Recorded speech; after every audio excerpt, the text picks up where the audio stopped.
The greatest medicine of all is teaching people how to not need it. The Greek philosopher and physician Hippocrates once illustrated how medicine is slowly moving towards an economic purpose more so than cure. On today's episode, we have a special guest who specializes in internal medicine. This particular physician has been able to cure many people suffering from various heart diseases, obesity, and diabetes. Please welcome Dr. Diljan Mansoor. Thank you for having me, Anuricca. Now, doctor, when I first met you 2 months ago, I was 87 kilograms.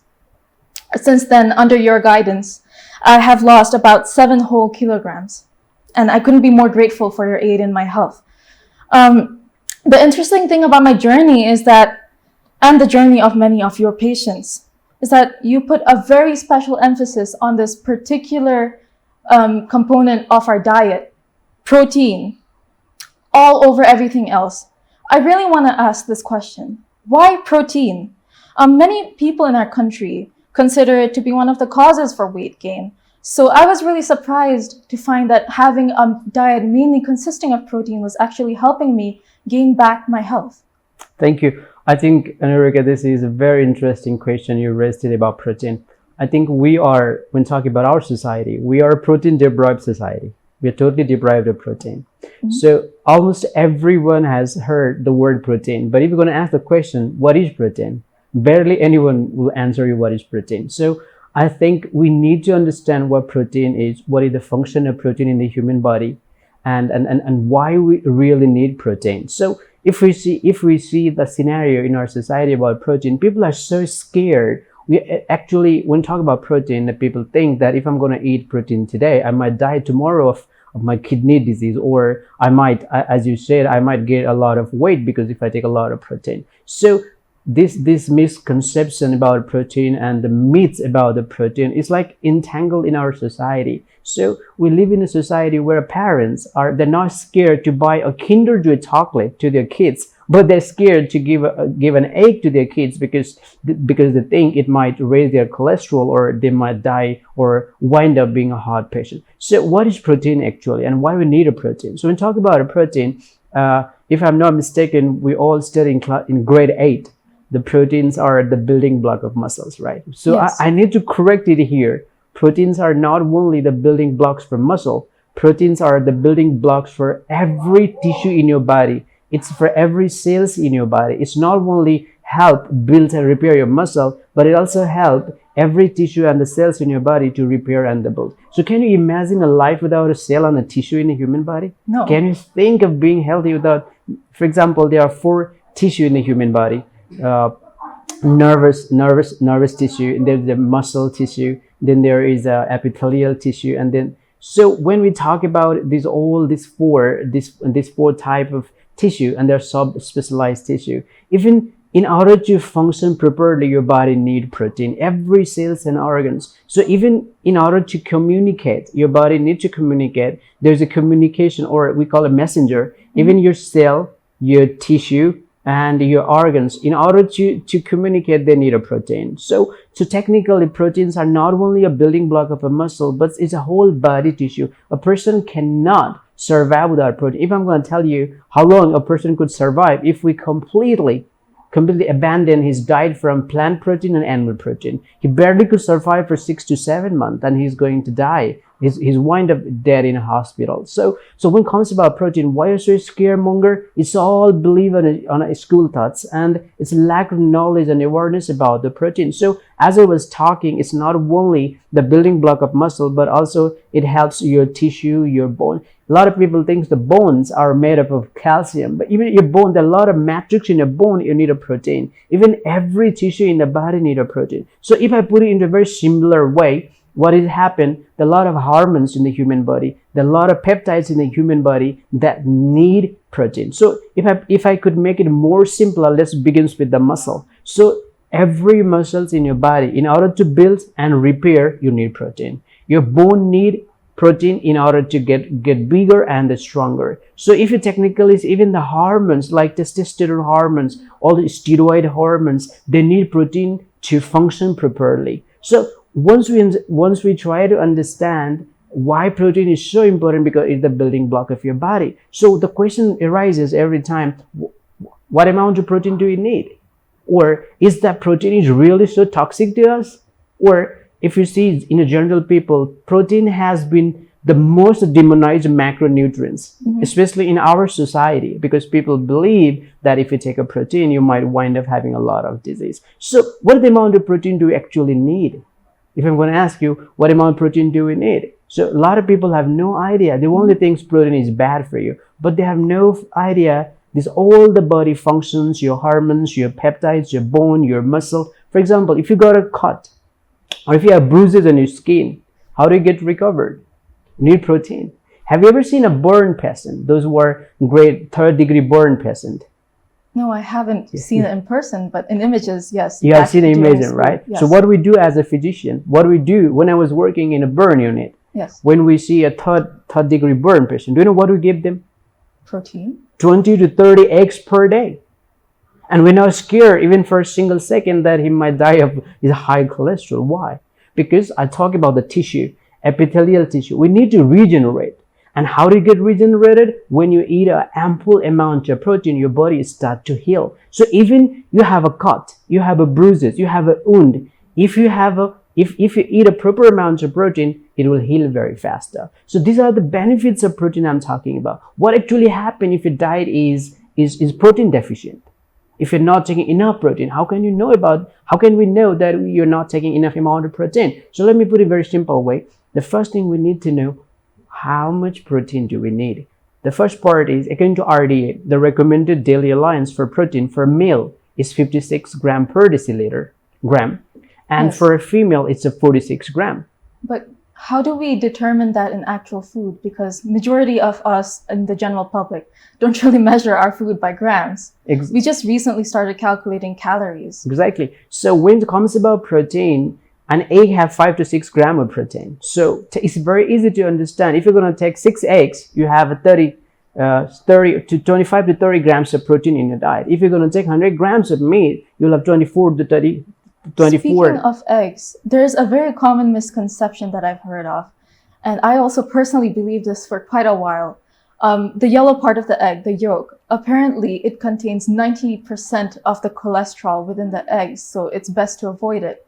Could you clarify this misconception? This is so true. So when talking about a protein, when talking about an egg yolk, so this has been classified for years and years that all the bad cholesterols are there. It will raise your LDL cholesterol. So it's a very vague topic, but I would like to explain you. It's not about the cholesterol that the egg yolk is going to raise your cholesterol. It's about what are you eating your egg yolk with. If you take any kind of protein, for example, if you had an egg, that's a protein. And if you take any kind of sugary foods or drinks or juices or cold drinks or soft drinks, so what happened? It's just like glycation. For example, there's an HbA1c, right? So we do this test in order to know the amount of sugar that binds to your hemoglobin, especially on a diabetic patient. So same thing happens when you are taking any kind of protein with any kind of sugar or in refined or processed sugars or in the fructose. What happens? They binds with your protein. So this is called oxidized cholesterol. So if a patient is taking his protein in a pure form of protein, they need not to worry about the rest cholesterol, for example. But if they are taking the egg with all this kind of refined and processed foods, with the packaged foods, especially with the alcohol or all sorts of sugary and fizzy drinks, they're scared because that cholesterol could be oxidized. So putting a long story short, if you take your healthy fats, these are called saturated fats, in a good amount, into a moderation, you have nothing to worry about. But if you take this good amount of saturated fat with all those kind of sugary and the drinks that can easily oxidize with your protein. So I was talking about what amount of protein do we actually need. Yes. So it's 46 gram for a female and 56 gram for a male. But it's the least amount of protein I'm talking about. It depends on your activity. Can you overeat or be overnutritioned with protein?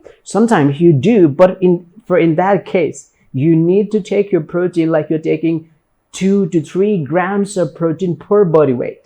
like you are going into Mr. Olympia or you are going into a bodybuilding competition when you're taking a very huge amount of protein. But we live in a society where people barely eat eggs, or where people barely eat egg or fish or meat. So we are always a protein derived country. So there is, for in our context, I can tell I have never seen a patient who has been like he has eaten over protein. What I've seen all the time, we are overfed but undernutrition.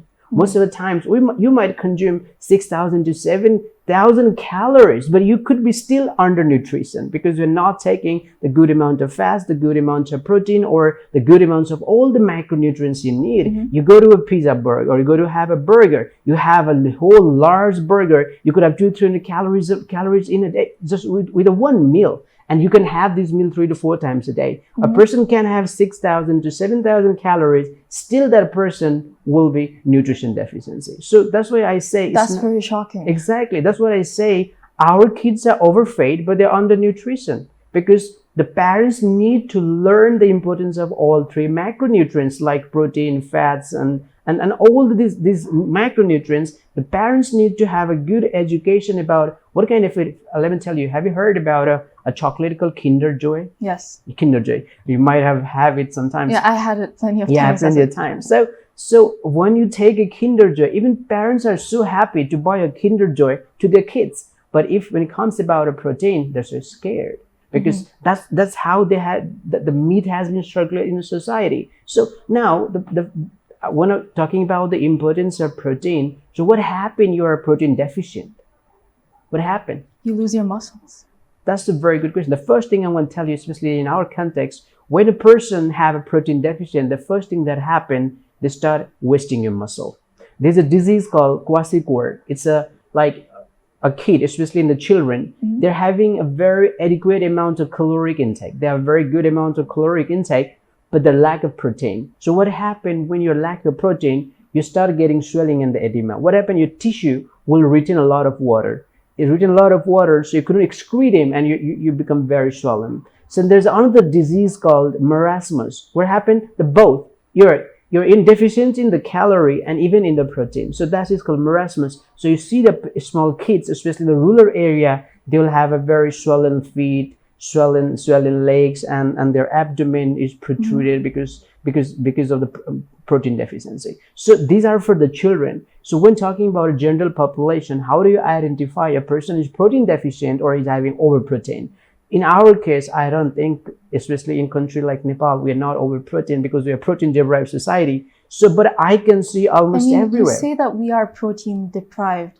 However, as you might be aware, many Hindu people especially choose to be vegetarians. So true. All of the proteins you have mentioned so far are usually meats or animal products. How does someone gain protein when they're vegan or vegetarian? So true. This is a very interesting question. When I talk about protein, I'm talking about plant-based and animal-based. I'm talking about both. So if you're a vegan or vegetarian, the good source of protein for you, it could be cottage cheese, like paneer, and you can get from your legumes. You can have from all the legumes and lentils. They're a good source of protein. Even tofu are a good source of protein. Even the quinoa has some amounts of protein. So it's not the matter that where you take your protein from. You need to take the quality of protein. So it's again a very, very huge topic to discuss about. But what I'm telling is it doesn't really matter you're vegan or vegetarian or you are a carnivore or you are non-vegetarians, as long as you know how to balance your protein, how to calculate your macros, how to calculate your nutrition, there's not a problem. You can take, even on a plant-based diet, you can have all the quality of protein that you really need, just like legumes, lentils, or tofu, mushrooms, cheese, butter, everything has a protein. So you can, but you need to be smart enough to find out your protein. There's no debate between the plant or the vegetarians and the non-veg. It's the topic about protein. It doesn't matter. Just get your protein. Get the good quality of protein, the good amount of protein, and where the source of your protein. You cannot take all of your protein from fortified or from refined or some processed protein powders like soy protein powders, or you can have a bean protein powder. I'm talking about a whole food. You can take your protein. You can take your protein from whole food part. So when it comes about a vegetarian, non-vegetarian, I do always tell it doesn't really matter. The things that matter is prioritize your protein. take your protein from a good source. Either it's a plant-based or it's an animal-based. So when talking about a protein deprivation, now I answer your question is about a vegetarians and non-vegetarian. It doesn't really matter you're a veg or non-veg. Yes. So well, clearly you have a lot of wealth of knowledge when it comes to proteins. However, I want to ask you your opinion on another pressing matter, especially for people in my generation. Okay. As you already know, recently there's a very huge debate on the legalization of marijuana. We've always heard of marijuana as something that is bad for you. However, now they're discussing to legalize it for medicinal purposes. A lot of people my age fall victim to drug abuse and addiction. We're constantly told within our health classes at school, avoid drugs as much as possible. To hear such a news is astounding. I want to ask you, what are your opinions about this legalization, and are there any pros and cons to the use of marijuana for medicine? This is such an interesting question, Anuricca. You have done your homework. So let me tell you. So before I get to this answer, let me tell you what signs do you see when a person is totally protein deficient. Yes. The first thing, when a person is totally protein deficient, you'll see a lot of edema, especially in the legs and the feet and the abdomen. And your nails start to get very brittle, very fragile. It can break very easily. Your skin becomes very dry, and you start to see your hair falls. So these are some kind of signs you can easily identify the person is a very, very protein deficient. So let's get back to your question about marijuana. Yes. So when we talk about legalization part of marijuana or cannabis, the legalization part belongs to the government and to the authorities. Those who had the power and the position for this one. Let me talk about the medicinal part and all the both part, the pros and cons about marijuana. So when we talk about a marijuana is the dry leaf and the flower. That is the marijuana. But when talking about cannabis is the whole species. So people often use the word marijuana and the cannabis interchangeably. So what I'm trying to tell you, marijuana is the dry leaves and the dry flower, where the cannabis is the whole plant, the whole species. So let's talk about a cannabis, because people need to understand what a cannabis is. When talking about a cannabis, there are 400 components into the marijuana plant, 400 components. But we have been studying only two, that is called THC and CBD. These two are the component, and these are called psychoactive component. So THC and CBD are psychoactive component. So when we talk about THC is very, very addictive. It's very addictive, it's very intoxicated, and CBD is non-psychoactive and CBD is non-addictive. So in most of the vape, sometimes you can see the vape containing CBD. So let's talk about this THC and CBD, what actually happens in the human body. So THC and CBD, there are two components that are found in the cannabis. So I just explained to you THC, tetrahydrocannabinol, and the CBD is the cannabidiol. The THC is very, very addictive. It could be very intoxicated, and the CBD is non-psychoactive, it's non-addictive. So it's quite safer. CBD is safer than the THC. So when a person takes THC or CBD, let's talk about that. So we have a cannabinoid system in our body. So actually it's a Sanskrit word which come from Ananda. So it's like anandamide. So anandamides are a natural cannabinoids in our body, which get activated when you're doing exercise, sports. When we are doing sorts of aerobic exercise, you can get activated. So when a person take the THC and the CBD, the THC is going to bind with a lot of receptors. So we have CB1 receptors in our brain. There are a lot of areas in the brain, and different area have a different receptor for CB1. So when a person is taking THC, that THC is going to bind with the receptor. So later I'll explain you what it does to the human body. So let's go with the part when let's talk about the pros and the cons now. So I hope I explained there's two components, that THC and CBD, that's found in the cannabis. Now let's talk about the pros and the cons. So as you mentioned, for the medicinal purpose, I'm not sure in our country they are trying to legalize it for a medicinal purpose or for some other purpose. I have no idea. But let me explain to you. I'll give example of Canada, Australia, and the United States. The certain European countries, there has been legalized cannabis for medicinal purpose. The most prominent is CBD.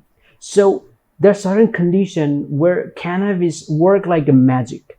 So let me explain you. For Yes. example, childhood epilepsy. Have you heard about epilepsy? Yes. We get a seizure, the Yes. uncontrolled seizure. There have been a study published, and if you have a time, you can read the study. There's a published study. So there was a lot of cases, especially when a childhood epilepsy, and despite of all the anti-epileptic medication, still the babies or the child is getting 70 to 80 times seizures in a day, and the medication is not helping them. So in certain condition, they prescribe the marijuana, especially the CBD. I mean, now you understand the CBD. Yes. CBD has a very less toxic effect. It's very intoxicated. It's less, it has no intoxication property, and it's no addictive. So in such parents, those who are using CBD, they have seen there's dramatic changes in the behavior. The seizures goes down from 70, 80 to only 10 to 12 a That's day. amazing. Yeah, that's act like a miracle. And even starting after 2 to 3 use of CBD, there's absolutely no seizure to the baby. So these are the major part. Again, I'll tell you about PTSD. Have you heard the word PTSD?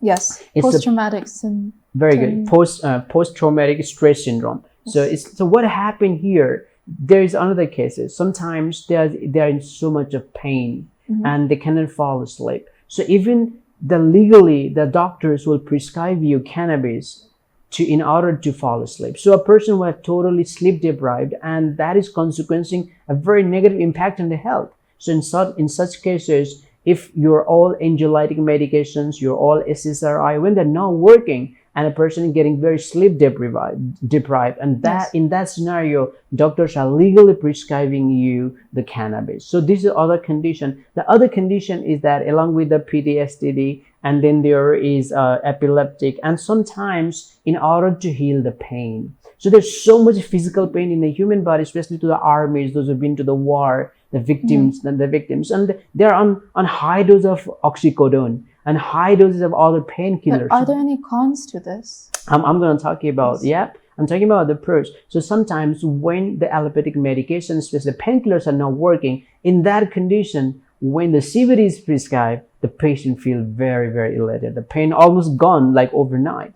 So these are certain conditions where a doctor legally can prescribe cannabis or the marijuana to the patient.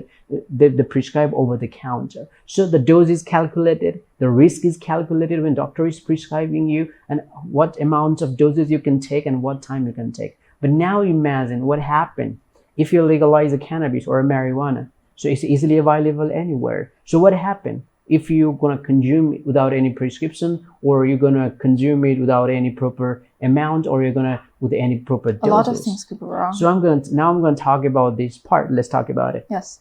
So what happened when you started taking a cannabis? So I told you the THC and the CBD. CBD is non-psychoactive, CBD is non-addictive, and CBD is non-intoxicated. But when you consume THC, it's very psychoactive, it's very sedative, and it could cause intoxication. So when you start taking a huge amount of THC, especially the cannabis, what happened is going to bind with the receptors. So it happened, for example, a two person, A and a B, they take the same amount of cannabis. The one person could become very, very light, very, very ecstasy levels. He becomes very calm, cool, feel very happy, euphoria. very elated. Example, he could develop a euphoria and elated. He feels like being on cloud 9, and he could be even very smart. A lot of incidents, people say, when I take cannabis before my exam, I can concentrate, I can focus, I can have good ideas and good thoughts. So when the TBC and the person A has a very positive response, but the same amount of cannabis when consumed by the person B, he could be very agile, he could be very aggressive, and he could be very, very depressive. So it depends on the receptors that binds. The THC binds with which part of the brain. For example, the prefrontal cortex. So there are different types of cannabis like the Steva variety, Indica variety. So it depends what variety you are consuming. So when THC binds your prefrontal cortex, you feel very elated, you feel very euphoric because your dopamine has been activated. Self-reward system has been activated. You feel very happy. But the same THC, if binds with the amygdala, the other part of the brain, the amygdala. So if it binds with the amygdala, what happens? It will shut down all the inhibitor neurotransmitters and activate you're all hyper transmitters, and you start feeling very agile. You could be sometimes you could be aggressive, can be suicidal. So these are the part who is going to regulate about the marijuana. So I wish I could tell that like a 6 feet tall person with the blue eyes could take the marijuana and he will be fine. There's no shortcut. I wish I could tell that, but no, it depends how your body reacts. Even these days now, there are a lot of studies published now say a person when consuming a huge amount or large amount of CBD or large amount of THC could develop cannabis-induced psychosis. And later life, he could develop schizophrenia and a bipolar disorder. So I, as being a doctor, I just explain you the pro and the cons of marijuana. So legalization part is not in my business, right? Yes. But as a medical doctor, I can tell what are the conditions where people can use the marijuana. That was certainly informative. Drugs can be good or bad depending on how it's consumed. Exactly. That being said, you should probably tell teenagers not to just go out and get marijuana just because it's legal. Aside from medication that you find in hospitals, there are also medications used in our food, particularly crops, named pesticides and fertilizers popularly. That being said, logical reasoning would suggest this would directly affect our health because it's directly going into the food we eat. Could you give us some knowledge that you have about how pesticides can influence our human immune systems and how it can impact our bodies? This is another brilliant question, Anuricca. Honestly, I have been talking about this topic since years. Yes. I've been writing and posting on my Facebook since years. So I do always tell the things has been changed. Let me give you an example. This is such an interesting question. Have you ever seen the ancient apple or ancient watermelon? I guess you're too young. I've heard of. I used to watch a lot of YouTube videos on this. Okay. A lot of ancient vegetables look nothing like the modern ones. Exactly. Are you implying? Yeah, I'm trying to tell you something, how these things are actually impacting our health and how we are getting sick. Let me tell you so you can understand very easily. Let me put it into metaphor. So if you see the ancient or the ancestral bananas, for example, Yes. the ancestral bananas are called Cavendish. So this ancestral banana, they're very thick, they're very short, and they have a lot of fibers and they have a lot of seeds. Mm-hmm. Have you ever seen a banana with the seeds? No. No, right? That's very hard to imagine. Right? Yeah, I'm trying to tell you. So the ancestral bananas, they had a lot of seed in it. So just like ancestral watermelon, they had a very thick, they are green outside and there are a lot of seeds. So what happened? This is the thousands year of selective breeding. So now we are very keen to earn a lot of money. So once the commercialization started, so we started doing selective breeding. This is called GMO, genetically modified. So what will happen now? That is the product of thousands year of selective breeding. Now bananas, what happens? There are no seeds and and there's no fibers. And all we want it become to be very, very sweet. Very, very sweet. Something happened with the carrot, with all the vegetables. A lot of studies say all those ancient and the ancestral fruits and the vegetables, they're losing the nutrition over the years, over the course of years, because all of insecticides, pesticides. Let me explain you one thing very interesting. Have you ever seen the rice field or a wheat or a corn? You can see the first thing they do, they plow the field. So once we plow the field, we need to make the soil very fertile, so we can grow a good amount of plants. So what we do here, we use here ureas, and these are basic things. We use NPK, we use ureas and the DAP. So there's one insecticides. This is the most common pesticides, that is called glyphosate. Mm-hmm. And almost every farmers are using glyphosate in order to yield their crops, in order to have a very huge amount. And even studies links that more than the consumer, the farmers itself are associated with the colon cancer. What? Even the farmers, those who are using this insecticides, yes, and especially the pesticides to kill the weeds and all the insects, even they're exposed to this. when they're exposed to without the even eating it directly. Exactly. Even they are more vulnerable than we are the consumer. Yes. We're consuming it, right? But those who are directly involved in this, they are 4 times likely to develop a lot of disease than we do. Yes. So this also need a good kind of regulation. So in order to have a huge amount, in order to have a lot of profit, what happening?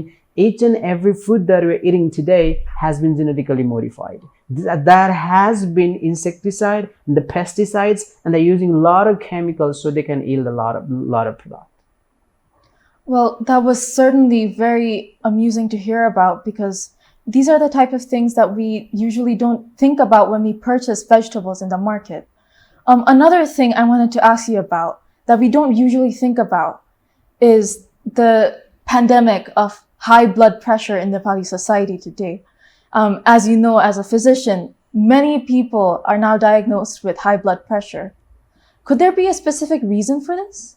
This is so interesting, Anuricca. As at the beginning of the show, I told you that you have done your homework and what to ask me. And this is another my favorite topic when it comes about blood pressure. Say, like, if you see the literature, if you read the literature, if you have a time as a physician, 95% of blood pressure are essential hypertension. We call the word idiopathic. So long story short, when somebody tells you idiopathic, it means unknown cause. We don't know. If you're going to ask me, doc, why do I have a high blood pressure? I'm going to, I don't know. Because 95% of people are essential hypertension, idiopathic. It means the cause are unknown. So in my practice, I have seen today, things has been changed. Things has been changed. Just like our food has been changed. Our food has been poisoned. Every food has been poisoned. It's the fruits or the vegetables. We need a very strong regulating mechanism which will check the amounts of pesticide and insecticide in our food. So the one reason I always blame that people are getting a lot of, because all the toxins we are consuming, whether it's the plants or vegetables or the meat or eggs and the poultry, it doesn't really matter. So when it comes about a blood pressure, as a physician, I know 95% of blood pressures are unknown cause. I don't know what are the reason for it. So the first thing that comes to my mind is the first thing is the lifestyle. We are living in a very dietary, in a very sedentary lifestyle. Even 90% or more than 90% of Nepalese are confused between physical activity and exercise. They think going to the grocery store, carrying your grocery from your shopping mall to your car is an exercise. They think counting a step is an exercise. And they think mopping the floor is an exercise. They're confused with the physical activities and the exercise. But it does burn calories, doesn't it? I'm going to tell you now, it does. Even they have a smartwatch these days and people are counting their steps. Oh, today I walked 10,000 steps, 6,000 steps. So the first thing that comes to my mind when it comes to blood pressure is the very, very sedentary lifestyle, lack of movement, lack of exercise, and eating all the junk food in the entire world. So the first reason for me, the secondary reason that people are having high blood pressure is they're being too much of visual fat. So if you see technically a person, especially in our country, the hands are very small, lack of muscles, but you will see there are a lot of fat that is called adipose tissue, or you can say the fat around their belly. And that is the one reason they're developing insulin resistance. It means you have too much of sugar in your blood. And once you have so much of sugar in your blood, your pancreas has to compensate and he has to make a lot of insulin. So on the over period of time, your insulin becomes resistant. So this is the one reason, because of all these fat people, obese people with sedentary lifestyle, lack of movement, sitting on the couch, eating all the junk food. This is the one reason they are having a blood pressure. That being said, as a physician, do you have any recommendations for people who want to improve their lifestyles, who want to lose weight, or just perhaps get back on track with their lives? This is very interesting things. I have been telling this and I'm going to tell it today. The first thing you need to know, like, what's food you're eating, where it's coming from. You have to track your food. And you need to get rid of toxins in your food. Even as a simple trick sometimes can help. So when I'm telling the patient, if you're a vegan and vegetarian, and you love salads and you have a lot of green vegetables, the first thing, or fruits or the vegetables, the first thing you need to do, you need to put your fruits into a bucket. where you can have 1 tablespoon of salt, and then you can have 1 tablespoon of apple cider vinegar and 1 tablespoon of baking powder. It is going to make it 90% better. It's going to kill the germs and the bacteria and even all the insecticide and the pesticide that plant could have, or that salads or the vegetables could have. So I want the people to focus on your food you are eating, the food you're putting inside your body. The first thing is that just try to avoid all the refined and processed food. Fast foods. All the fast food and junk food. Just go with the whole plant food, whole animal food, but don't just focus on the packet one and the refined and the processed, even the ultra processed. And people are thinking the rice they ate 60 years ago is same as the rice they're eating today. And the wheat and the flour that we're consuming today, they're thinking it's same like it has been 100 years ago. It has been refined, it has been processed. So the best thing you could do, just avoid all the refined and processed food. Just go for whole food. Eat vegans or the vegetarians or a non-vegetarian. I'm telling to everybody, just go eat with the whole food and the food that goes rot. Goes rot. If the package, for example, you got a whole bread, and even it won't go bad in a month. So why does it happen? Because they're using a lot of chemicals in order to have the floppiness or to conserve the moisture. So I'm trying to tell you that avoid the packaged foods. Avoid all the packaged food. Just go with go in your kitchen and look at your food. Does your food goes bad or not? If it goes bad, it's a natural food. It's a very natural. They have no additive and preservative use. The first thing I want to tell you, just focus on your food. Avoid all the refined and the processed food, especially the packaged food or any food that comes with a brand. If it is if it's a brand name, just avoid it. Should we watch calories on the package? Oh, actually, when you are having a very healthy lifestyle, eating a balanced diet, especially on all the macronutrients and the proteins, fats, and the minerals, you do not need to watch your calorie. Because your body does not really work on a calorie. Your body works on a thermogenesis of a food that you eat. For example, you eat a food. Now the food is simplified, converted into the glucose in the human body. Now your body will decide to convert those glucose into energy or store them as a fat. So as long as you're eating a very healthy foods and you have a good idea about the macronutrients, you do not have to track your calorie. It depends if you are morbidly obese or you're very lean and healthy. It depends on your activities, like your marathon runner or ultra runner, or you're simply a gym buddy, or you are just doing it for to just stay lean and muscular. So calorie, it depends who need to count calorie, who doesn't need to count calorie. Well, that was certainly insightful. Yeah, the best thing is that actually, I want to ask you one final question, because many of our viewers are actually the youths. And as you know, in Asia, a lot of children wish to pursue a career in medicine. It's a growing industry. That being said, as a physician, do you have any word of advice for future doctors in our audience? This is a very tough one for me to tell them, but still I want to tell them. Yes. If you wanted to get into this, and if your sole purpose is to earn money, then you should better find some other option. But if you really wanted to make an impact, if you really wanted to make a difference in the society, if you really want to work for the human being, if you really want to do a humanitarian act, you're welcome to this field. But I want you to focus more on nutrition, more on preventive medicine, rather than finding symptoms and cures. So for the future generation, those who are into this medicine field, or all the aspirants that really wanted to be a doctor, the good things that they can understand is that if you really wanted to be a change, and if you really wanted to work on the macronutrients, you really wanted to work on the root cause of a disease, this is the best thing you can be. But just being a conventional that we used to be 60 years ago is not going to help. We have to be a little bit different. We need to be more preventive than the curative. Well, now that we have come to the end of the episode, I have a small token of appreciation for all of these insightful words you have given us. Thank you, Anuricca. At the front, you will find the words Ad Meliora written. It means towards a better future. Thank you so much. And this is really beautiful.